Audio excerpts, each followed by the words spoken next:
Welcome to Introverts, Own Your Voice. I'm Tom Marcoux. And I'm Johanna McLeod. This episode is Success Secret. Avoid learning the wrong lesson. This is about really harvesting wisdom from the situations you go through in life. I have been rather sad when I've seen people grab the wrong lesson. I've heard people do something entrepreneurial and it fails and they go, oh, then the lesson is I'm unlucky. That's the wrong lesson. No, maybe it's like average, that many people who ultimately succeed on a big scale have had to learn their lessons along the way. If some entrepreneurial thing doesn't work the first time, then you're learning what are the warning signs, what are the red flags. What about yourself needs to grow and become stronger so that you can do better. Another thing that I connect to this idea of avoid learning the wrong lesson is avoid the wrong song.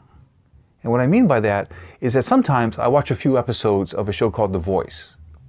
And in that show, you have some fantastic singers, amazing voice. And in this TV show, some people pick the wrong song. Let's say they have a fantastic voice, one that can go to a great high-level range.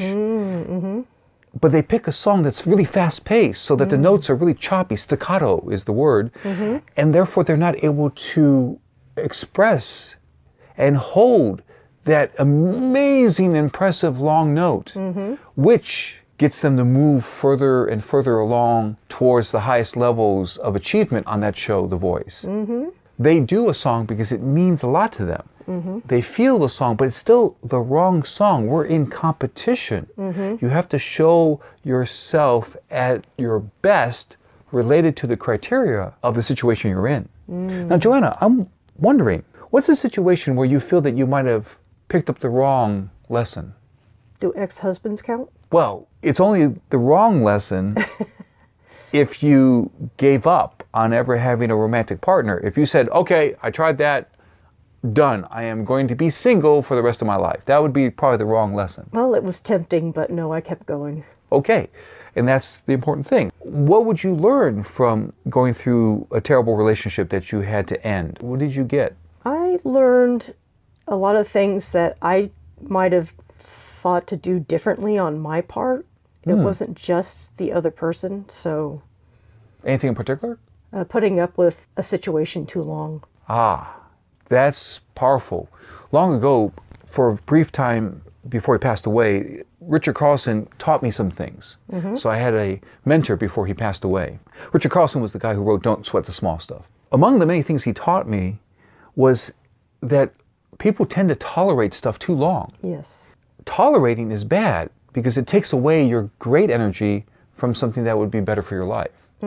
So if you tolerate bad things or things that drain your energy, many of us may realize that we need to reduce our exposure to certain toxic people in our lives.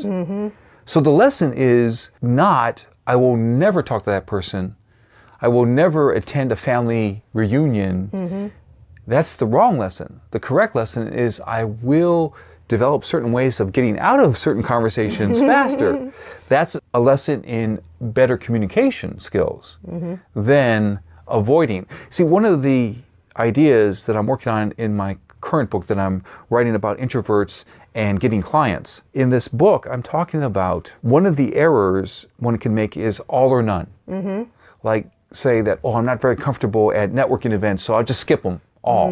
Instead, no, save your energy, develop your skills so that you attend the best ones. That's the right lesson to learn.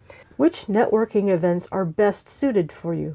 You develop a list of criteria. You identify, are these people in the appropriate industry? Do I have the opportunity to actually interact with these people in a comfortable way? Does this networking event show up at the same time as some huge, for example, if you're working for someone else, some huge deadline where I'll be a wreck by the end of the day, and so when I go to the networking event, I won't make a good impression because I'm already a wreck. That's a good point. If you have your own company, like I have my own company, I choose when to set the meetings. So I won't set up an important meeting in the afternoon before I have to go do some networking at night at some event. I will reserve my with people time for the most important thing. Coming back to your question, how do you choose the best networking events? It's on those criteria.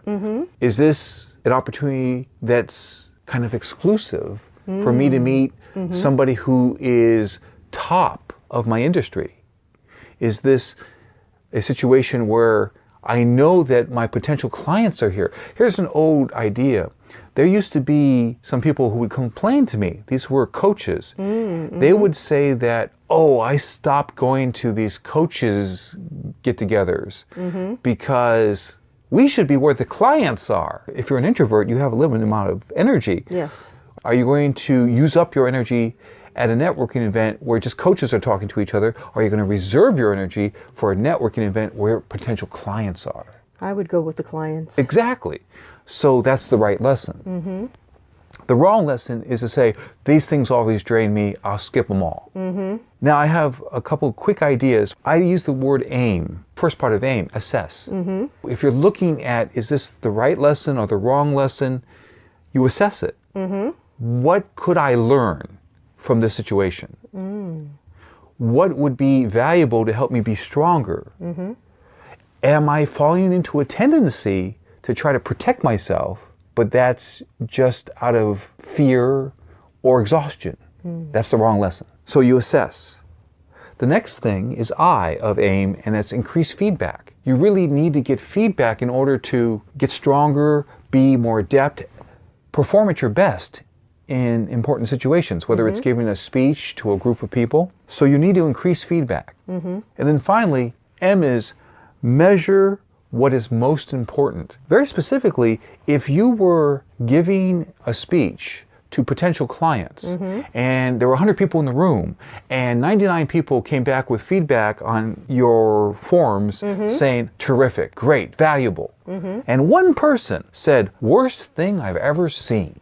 The question is, what would be the human thing to do? Concentrate on the worst speech I've ever seen. It's so human to do that. But that's not the measurement of what is most important. What's most important is that you did reach most of the people in the room. Now, I have this thing I call 30-30-30 shield, which is based on a quote from Gabrielle Reese, where she said, 30% will love you, 30% will hate you, 30% couldn't care less. And I'm often asked, what about the other 10%? I come back with, oh, those are the stalkers. Okay, that's just humor. The point that we're sharing here is look at every experience as an opportunity to assess what is the right lesson to learn from this and what is the wrong lesson to learn from this. What is the lesson that empowers you? What is the lesson that it comes out of fatigue or perception that is off because of something that bothered you? That kind of perception and that kind of assessment of something may be leading you down the blind alley, the wrong lesson. Tom, how can you tell if you're learning the wrong lesson? Check in with yourself. How do you feel?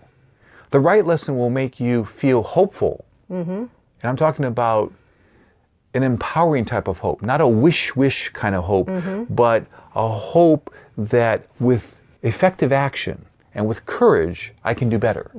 With strategy and coaching, I can do better. And that's the kind of lesson we're looking for. Basically, these are lessons that a coach would bring to your attention.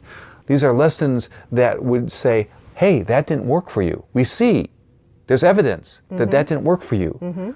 What could you adjust or change or improve to make outcomes better for you? That's the right lesson. So, as we come to a close, I'm curious, Johanna, what are you going to keep from our conversation? Being able to check in with myself to know which networking event I should go to and which I should not. Terrific. Yes, that was that assess part. So quick summary. Assess, increase feedback, measure what is most important. We've been talking about measure what's most important. It's time for a Marcoux moment. This is when I share an excerpt from one of my 47 books. This book is Time Management Secrets the Rich Won't Tell You. So the first question is, why won't the rich share these important details? On page 9, I mentioned that here are some of the reasons. They don't want to appear weak. They use strategy and keep secrets. They do not know because they are like a natural athlete who does not analyze and communicate like a top coach. The details do not fit the myth of the self-made millionaire. Now I'm going to jump forward to another section, which is called Shed Inappropriate Loads. Here's a quote from Jim Rohn. You can help 1,000, but you can't carry 3 on your back. And so I go on to say, I've learned that facing reality is helpful. Carrying 3 people on your back will drain both your energy and happiness from your life. We can serve family members and we can still be kind to people, but there's a big difference in whether we carry the person on our back all day long. And that completes the excerpt from the book, Time Management Secrets The Rich Won't Tell You. So thank you, Johanna. Thank you, Tom. For articles and videos, go to getthebigyes.com. Also, visit yourbodysoulandprosperity.com. We're glad that you heard this broadcast, and we invite you to Click to subscribe. and then you'll be supporting me and Johanna and our message. And so now remember, Introverts can show their best self with strategy. I'm Johanna McLeod. I'm Tom Marcoux. Thank you. Be well. Bye.